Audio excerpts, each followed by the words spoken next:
Dear students, अस्सलाम वालेकुम। आज के लेक्चर में हम डिस्कस करेंगे limiting and non limiting reagents.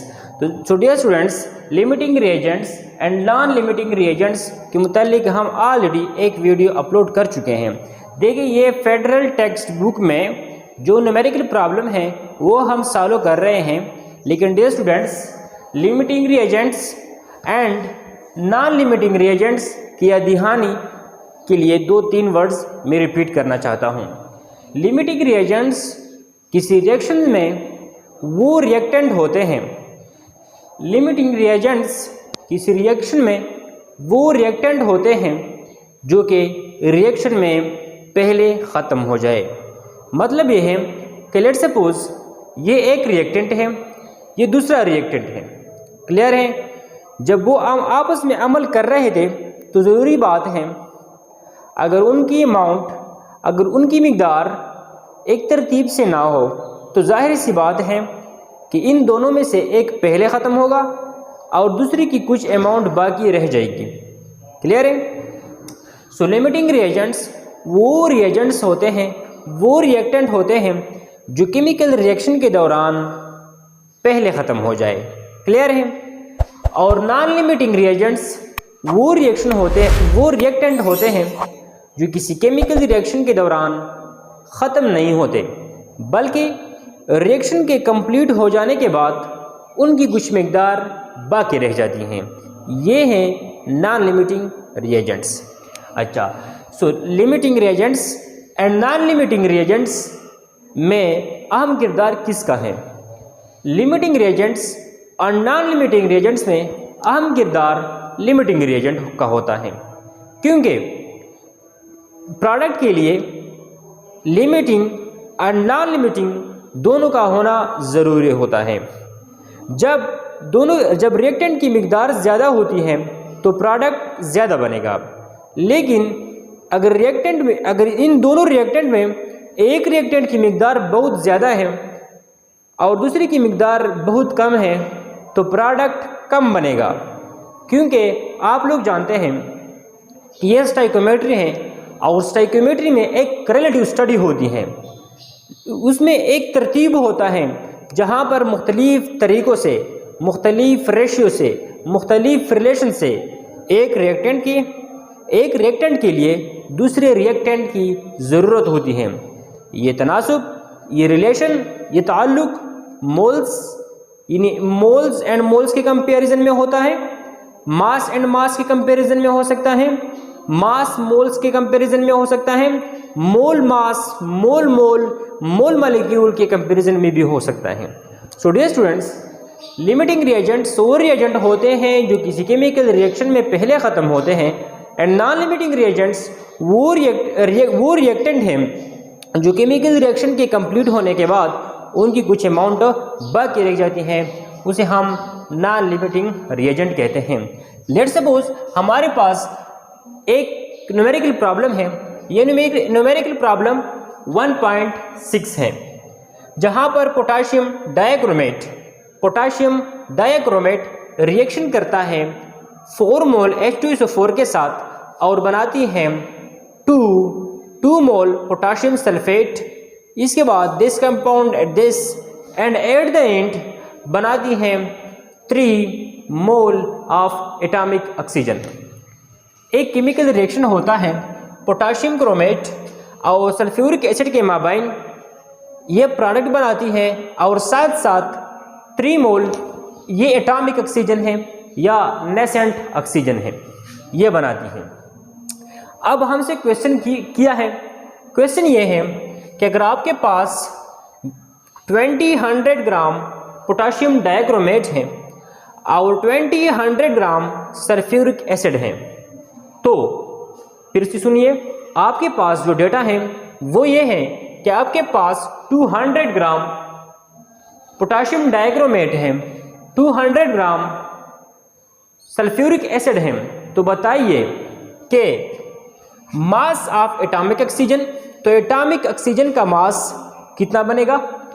और इसके साथ साथ अनदर क्वेश्चन ये है मास ऑफ रिएक्टेंट अनरिएक्टेड और मास ऑफ रिएक्टेंट अनरिएक्टेड, कहने का मतलब ये है कि जो नॉन लिमिटिंग रिएजेंट हैं उनकी जो अमाउंट बाकी बच गई रिएक्शन ना करते हुए, कितनी अमाउंट उसकी बाकी बची। क्लियर है? सो बढ़ते हैं क्वेश्चन की न्यूमेरिकल कैलकुलेशन की तरफ। देखें, आप लोग जानते हैं कि पोटाशियम क्रोमेट में पोटाशियम का मास, पोटाशियम जब पीरियोडिक टेबल में आप लोग देखते हैं तो इसका जो मास है वो 39 है। अच्छा, क्रोमियम का अप्रॉक्सीमेटली 52 है, 52, और साथ साथ ऑक्सीजन का क्या है 16। क्लियर है? सो अगर आप पोटाशियम डाइक्रोमेट की मोलर मास फाइंड करें तो पोटाशियम डाइक्रोमेट का जो मोलर मास है वो 294 ग्राम पर मोल है। इंतहाई इजी है कि how to find molar mass, 9th level का है। सो पहले हमने पोटाशियम डाइक्रोमेट का मोलर मास निकाला। क्लियर है? ठीक है। देखिए, मैं यहाँ पर लिखना चाहता हूँ कि आपके पास क्या है, potassium dichromate plus 4H2SO4। Clear है? और बनाती हैं क्या, देखिए ये जो बाकी प्रोडक्ट्स हैं 1 2 3 उसे मैं नहीं लिखना चाहता। जो हमारी फोकस है, हमारा जो मकसद है उनकी तरफ हम बढ़ते हैं। क्लियर है? जो बुक में तरीका है उससे एक अलग तरीके से मैं हल करना चाहता हूँ। क्लियर है? अच्छा, आप लोग जानते हैं कि जब 1 मोल पोटाशियम क्रोमेट रिएक्शन करती है 4 मोल H2SO4 के साथ तो बनाती है 3 मोल ऑक्सीजन, नेसेंट एटॉमिक ऑक्सीजन। जो क्वेश्चन करने वाला है वो हमसे ये नहीं पूछ रहा कि कितने वाटर बनती है, कितनी ये बनती है और कितनी ये बनती है। क्लियर? क्वेश्चन ये है कि अगर आपके पास ये 1 मोल है, ये 4 मोल है, तो इसका कितना मास बनेगा। इजी? ठीक है। सो फर्स्ट ऑफ ऑल हमने इसका मोलर मास फाइंड किया, तो आप लोग इजीली मालूम कर सकते हैं कि पोटाशियम क्रोमेट का जो मोलर मास होता है वो 294 ग्राम पर मोल होता है। प्लस आप लोग जानते हैं कि जो सल्फ्यूरिक एसिड है उनका मोलर मास 90। देखें, सल्फ्यूरिक एसिड का मास मोलर मास यानी 98 ग्राम होता है। अगर 98 के साथ देखें 98 multiplied by 4 is equal to what. देखें, H2SO4 का मोलर मास 98 है, 4 मोल H2SO4 है, तो 4 मोल H2SO4 का मास कितना होगा 392 ग्राम पर मोल। क्लियर है? 392 ग्राम पर मोल। ठीक है। अच्छा, इस तरफ आते हैं। देखिए, इंतहाई इजी है, इसलिए धीरे धीरे हल कर रहा हूं ताकि आप लोग कंसेप्ट क्लियर हो जाए। एक ऑक्सीजन का मास 16 होता है, तो 3 मोल ऑक्सीजन का मास कितना होगा 48 ग्राम पर मोल। यहाँ तक इजी है कि 3 मोल नेसेंट ऑक्सीजन यानी 3 मोल एटॉमिक ऑक्सीजन का मास 48 ग्राम पर मोल होता है। 4 मोल H2SO4 का मास इतना होता है। 1 मोल पोटाशियम डाइक्रोमेट का मास इतना होता है। अभी देखें, अब क्वेश्चन ये है कि अगर आपके पास 200 ग्राम क्या है पोटाशियम क्रोमेट है, 200 ग्राम क्या है आपके पास सल्फ्यूरिक एसिड है, तो ये इनकी जो मास है वो कितनी होगी। सो डियर स्टूडेंट्स, एक बात जहन नशीन कर लें, हम बार बार ये बता रहे हैं कि जो प्रोडक्ट होती है, प्रोडक्ट जहाँ पर आप नेसेंट ऑक्सीजन देख रहे हैं, प्रोडक्ट की amount is controlled by the amount of product is controlled by the limiting reagent. Clear है? सो क्या आप लोग जानते हैं कि अगर हमारे पास 200 ग्राम पोटाशियम डाइक्रोमेट है और 200 ग्राम क्या है H2SO4 है, तो इन दोनों में से लिमिटिंग रिएजेंट और नॉन लिमिटिंग रिएजेंट कौन सा होगा। क्लियर है? असल हमारा मकसद ये है कि इनकी मास फाइंड करें, लेकिन इसी वक्त हम ये फाइंड करना चाहते हैं कि H2SO4 और पोटाशियम डाइक्रोमेट के अगर हम 200 ग्राम, एक के 200 ग्राम और दूसरे के 200 ग्राम ले लें तो इसमें लिमिटिंग रिएजेंट कौन सा होगा, क्योंकि अभी हमें ज़रूरत है कि हम प्रोडक्ट की अमाउंट कैलकुलेट करें। सो फिर से रिपीट कर रहा हूँ, the amount of product is controlled by limiting reagent in any chemical reaction. So देखें, let suppose first of all हम मुकाबला करते हैं पोटाशियम डायाक्रोमेट और H2SO4 का। क्लियर है? ठीक है। पोटाशियम डाइक्रोमेट का जो मोलर मास होता है वो कितना होता है? 294 ग्राम पर मोल। H2SO4 जो यहाँ पर रिक्वायर्ड होते हैं वो कितने हैं? वो इतने रिक्वायर्ड होते हैं। यहाँ तक क्लियर है? H2SO4 का कितना मास रिक्वायर होता है? इतना। यहाँ तक क्लियर है? जी क्लियर है। 392 ग्राम पर मोल। क्लियर है? आप इस बैलेंस केमिकल इक्वेशन पर फोकस करें, इस इक्वेशन पर फोकस करें जहाँ पर 293 क्या 294 ग्राम पोटाशियम क्रोमेट रिएक्शन करती है 392 ग्राम सल्फ्यूरिक एसिड के साथ। क्लियर है यहाँ तक? जी ठीक है। अच्छा, अभी देखें, अगर हमारे पास 200 ग्राम क्या है पोटाशियम डाइक्रोमेट है, लेट्स सपोज हमारे पास 200 ग्राम पोटाशियम डाइक्रोमेट है, तो सल्फ्यूरिक एसिड की कितनी मिकदार की ज़रूरत होगी? क्लियर है? सो इसे आप इजीली कैलकुलेट कर सकते हैं कि देखिए इस तरह कैलकुलेट करेंगे कि x इज इक्वल टू, देखिए जो तरीका मैं अप्लाई कर रहा हूँ उनकी डिटेल हमारी पिछली वीडियोस में मौजूद हैं।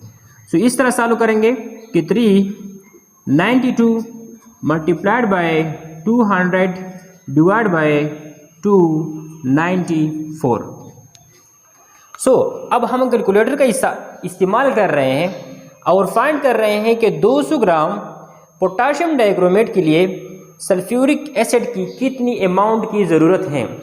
असल में आप लोग जानते हैं कि हमारे पास 200 ग्राम ऑलरेडी मौजूद हैं, लेकिन अभी हम इस बात पे स्ट्रेस दे रहे हैं, इस बात पे हम जोर दे रहे हैं कि देखिए 200 ग्राम ये है, पोटाशियम डाइक्रोमेट 200 ग्राम है और सल्फ्यूरिक एसिड भी 200 ग्राम है, लेकिन इसमें लिमिटिंग कौन सा है।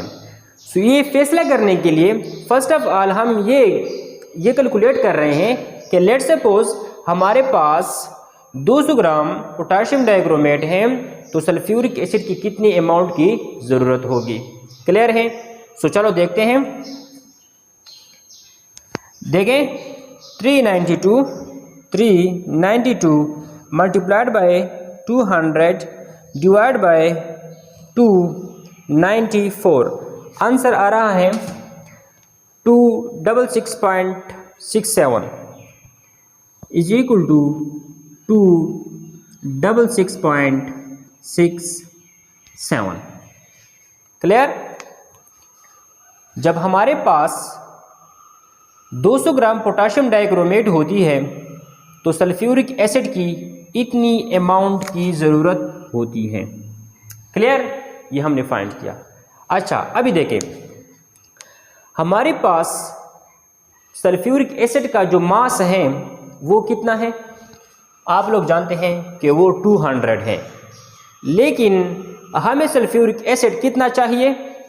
266.67। इट मीन्स हमारे पास जो सल्फ्यूरिक एसिड है वो क्या है? वो कम मौजूद है। फिर से रिपीट कर रहा हूँ, देखें ये असल रेशो जो इक्वेशन में है वो ये है कि 4 मोल H2SO4 जिसका मास इतना होता है, 1 मोल पोटाशियम डाइक्रोमेट जिसका मास इतना होता है, ये तो बैलेंस्ड है। लेकिन हमें जो दिया गया है 200 ग्राम पोटाशियम डाइक्रोमेट दिया गया है, तो हम ये मालूम कर रहे हैं कि हमारे पास जो सल्फ्यूरिक एसिड हैं वो इन 200 ग्राम पोटाशियम डाइक्रोमेट के मुकाबले में ज़्यादा है या फिर कम है या फिर इक्वल है। क्लियर है? सो हमने फाइंड किया इसी तरीके से कि हमारे पास अगर 200 ग्राम पोटाशियम डाइक्रोमेट है तो हमें 266.67 ग्राम किस चीज़ की ज़रूरत होगी, सल्फ्यूरिक एसिड की। लेकिन हमारे पास जो सल्फ्यूरिक एसिड मौजूद है वो कितना मौजूद है, 200 ग्राम्स। इट मीन्स ये कम है। Sulphuric acid is limiting reagent, sulphuric acid is limiting reagent. Clear है? सल्फ्यूरिक एसिड हमारे पास क्या है, वो हमारा लिमिटिंग है। सल्फ्यूरिक एसिड क्या है, हमारे पास लिमिटिंग रिएजेंट है। क्लियर है? सो अच्छा, अब एक और तरीके से हम फाइंड करते हैं कि लेट्स सपोज अगर हमारे पास 200 ग्राम सल्फ्यूरिक एसिड है तो पोटाशियम डाइक्रोमेट की कितनी अमाउंट की ज़रूरत होगी। सो डियर स्टूडेंट्स, अब हम ये फाइंड कर रहे हैं कि लेट्स सपोज हमारे पास 200 ग्राम सल्फ्यूरिक एसिड है तो पोटाशियम डाइक्रोमेट की कितनी अमाउंट की ज़रूरत होगी। क्लियर है? चलो इसे फिर उसी तरीके से हम कैलकुलेट करते हैं कि x is equal to 200 multiply 294 divide by 392 which is equal to, फिर से हम कैलकुलेटर का इस्तेमाल करते हैं कि इसका आंसर क्या आ रहा है।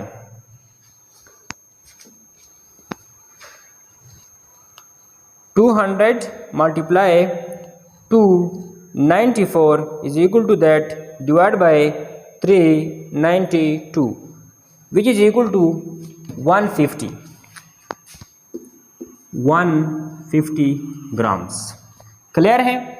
सो मैं यहाँ पर लिखना चाहता हूँ कि potassium dichromate which is required for 200 gram of sulphuric acid is 150 grams. Clear? So dear students, आप लोगों ने नोट किया कि अगर हमारे पास 200 ग्राम्स सल्फ्यूरिक एसिड है और 200 ग्राम पोटाशियम डाइक्रोमेट है तो हमने कैलकुलेशन की कि 200 ग्राम पोटाशियम डाइक्रोमेट के लिए 200 ग्राम, देखें 200 ग्राम सल्फ्यूरिक एसिड के लिए हमें पोटाशियम डाइक्रोमेट की 150 ग्राम की ज़रूरत है और साथ साथ 200 ग्राम पोटाशियम डाइक्रोमेट के लिए हमें H2SO4 की 266.6 ग्राम या 67 ग्राम सल्फ्यूरिक एसिड की ज़रूरत है। सो अभी हमें पता चला कि सल्फ्यूरिक एसिड क्या है, वो लिमिटिंग है। क्या है? लिमिटिंग, और ये एक्सेस में है। क्लियर? अच्छा, अब क्वेश्चन के मुताबिक मास ऑफ रिएक्टेंट अनरिएक्टेड, मास, देखिए ये क्वेश्चन अभी तक हमने फाइंड नहीं किया है, लेकिन फर्स्ट ऑफ ऑल हम ये फाइंड करते हैं कि मास ऑफ रिएक्टेंट अनरिएक्टेड। तो आप लोग जानते हैं कि ये हमारा एक्सेस में है क्योंकि हमें 150 ग्राम की ज़रूरत है और हमारे साथ कितना मौजूद है, हमारे साथ मौजूद है 200 ग्राम और हमें 150 ग्राम चाहिए। क्लियर है? 200 ग्राम मौजूद है, ज़्यादा मौजूद है 150 ग्राम से। अच्छा, इसके बाद आप लोग जानते हैं कि 200 ग्राम, देखें 200 ग्राम ऑफ पोटाशियम डाइक्रोमेट के लिए हमें 266.67 ग्राम्स H2SO4 की ज़रूरत है, लेकिन हमारे पास मौजूद कितना है, 200 ग्राम। हमें ज़रूरत है इतनी अमाउंट की और हमारे पास जो मौजूद है वो 200 ग्राम है। सो इसका मतलब ये है, कहने का मतलब ये है कि इसकी कुछ अमाउंट क्या हो जाएगी, देखें ये एक्सेस में है, क्या है, एक्सेस में है। सो इसकी कुछ अमाउंट बाकी बच जाएगी। पोटाशियम डाइक्रोमेट की कुछ अमाउंट बाकी बच जाएगी क्योंकि हमें 150 ग्राम पोटाशियम डाइक्रोमेट चाहिए और हमारे पास मौजूद कितना है, 50 ग्राम्स। सो इस क्वेश्चन का आंसर ये है कि रिएक्टेंट की जो अमाउंट बाकी बचती हैं वो कितनी है। देखें हमारे पास 200 ग्राम मौजूद है पोटाशियम डाइक्रोमेट, अगर 150 ग्राम्स इस्तेमाल हो जाए तो बाकी कितना बचता है 50 ग्राम्स। अब इस क्वेश्चन का आंसर ये है। क्लियर। अब हम बढ़ते हैं कि हमारे पास ये जो नेसेंट ऑक्सीजन है उनकी अमाउंट कितनी है। सो चलो बढ़ते हैं क्वेश्चन नंबर 1 की तरफ।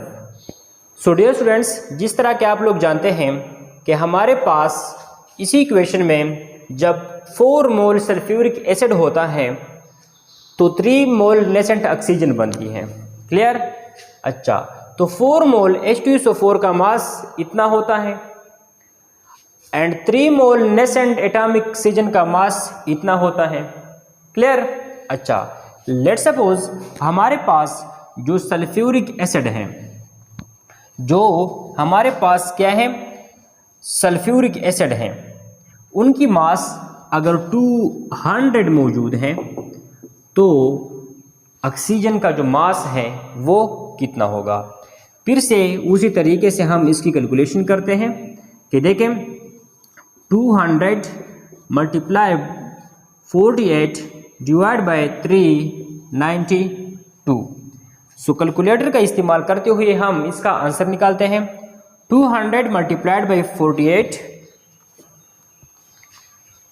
200 multiplied by 48 is equal to that divide by 392, that is equal to 24.489। 24.489। कहने का मतलब ये है कि अगर हमारे पास सल्फ्यूरिक एसिड के 200 ग्राम हैं तो नेसेंट ऑक्सीजन का जो मास होगा, एटॉमिक ऑक्सीजन का जो मास होगा वो 24.489 होगा। क्लियर है। सो इसी क्वेश्चन को हमने एक अनोखे तरीके से, एक और तरीके से सॉल्व किया। जो तरीका फेडरल टेक्स्ट बुक में है वो मोल्स के हवाले से है, एक और तरीके से है। यहाँ पर सारी कन्वर्जन हमने मास में की। किस तरह किया? फर्स्ट ऑफ ऑल हमने इक्वेशन लिखा। क्लियर। ठीक है। तो क्वेश्चन करने वाले ने हमें डेटा दिया था कि अगर आपके पास 200 ग्राम पोटाशियम डाइक्रोमेट है, 200 ग्राम सल्फ्यूरिक एसिड है, ठीक है, तो इससे नेसेंट एटॉमिक ऑक्सीजन कितना बनेगा और साथ साथ इन दोनों में से जो नॉन लिमिटिंग रिएजेंट होगा उसकी कितने अमाउंट बाकी बचेगी। क्लियर है। सो हमने इसी कैलकुलेशन को यूँ की कि हमने इस तरह किया कि फर्स्ट ऑफ ऑल हमने इसका मोलर मास फाइंड किया पोटाशियम डाइक्रोमेट का, फिर किसका, फिर सल्फ्यूरिक एसिड का। क्लियर है। फिर हमने क्या किया, ये फाइंड किया कि 200 ग्राम सल्फ्यूरिक एसिड के लिए पोटाशियम डाइक्रोमेट की कितने अमाउंट की ज़रूरत है।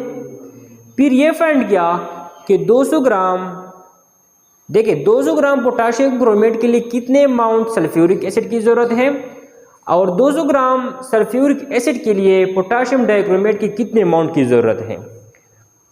उनकी जब वैल्यू हमने निकाली तो ये आई कि जब हमारे पास 200 ग्राम सल्फ्यूरिक एसिड होता है तो 150 ग्राम हमें पोटाशियम डाइक्रोमेट की ज़रूरत है और हमारे पास पोटाशियम डाइक्रोमेट कितना मौजूद है ऑलरेडी 200 ग्राम। और साथ साथ हमने ये भी फाइंड किया कि अगर हमारे पास 200 ग्राम पोटाशियम डाइक्रोमेट है तो हमें सल्फ्यूरिक एसिड के 266.67 ग्राम H2SO4 की ज़रूरत है। सो इससे हमने ये फाइंड किया कि हमारे पास इसकी पोटाशियम डाइक्रोमेट की 150 ग्राम की ज़रूरत है और हमारे पास मौजूद 200 ग्राम है। इसकी हमें 266.67 ग्राम की ज़रूरत है और हमारे पास मौजूद 200 ग्राम है, मतलब कम मौजूद है। अच्छा ठीक है, ये क्या है, ये असल में ज़्यादा दिया गया है, 150 चाहिए था, ज़्यादा दिया गया है। तो कितना ज़्यादा दिया गया है, देखिए इतना ज़्यादा दिया गया है कि 200 ग्राम तो दिया गया है पोटाशियम डाइक्रोमेट का, 150 इस्तेमाल हुआ, 50 ग्राम बाकी बचा। इसके बाद हमने ये फाइंड किया कि देखिए ये जो लिमिटिंग रिएजेंट होते हैं, लिमिटिंग रिएजेंट ये किसी रिएक्शन में प्रोडक्ट की अमाउंट को कंट्रोल करती हैं। सो इसलिए हमने सल्फ्यूरिक एसिड को ऑक्सीजन के मुकाबले में लिया। आप लोग जानते हैं कि हमारे पास जब 4 मोल H2SO4 होते हैं तो 3 मोल नेसेंट एटॉमिक ऑक्सीजन बनता है। तो 4 मोल H2SO4 का मास इतना होता है एंड 3 मोल एटॉमिक ऑक्सीजन का मास इतना होता है। लेट्स सपोज हमारे पास 200 ग्राम सल्फ्यूरिक एसिड हो तो नेसेंट एटॉमिक ऑक्सीजन कितना बनेगा। फिर हमने कैलकुलेशन की और हमारे पास जो आंसर आया वो 24.489 ग्राम आ रहा है। क्लियर स्टूडेंट्स, उम्मीद है कि आप लोगों को ये वीडियो अच्छी लगी होगी। अगर ये वीडियो अच्छी लगी है तो इस वीडियो को लाइक करें। अगर आप लोग इस चैनल पे न्यू हैं तो इस चैनल को सब्सक्राइब करके बेल आइकन पर क्लिक करके ऑल पे क्लिक कर लें ताकि इस चैनल के तमाम बेनिफिशियल वीडियोज़ की नोटिफिकेशन आप लोगों को बर वक्त मिल सके। कहीं पर कोई कन्फ्यूजन है तो कमेंट बॉक्स में बता दीजिए।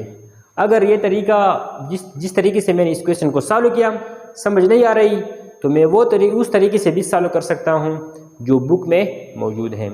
सो डियर स्टूडेंट्स, हमारी जो नेक्स्ट वीडियो है वो भी किसी न्यूमेरिकल प्रॉब्लम की सूरत में होगी और फेडरल टेक्स्ट बुक से होगी। So dear students, next video तक के लिए इजाज़त दीजिए। अल्लाह हाफ़िज़।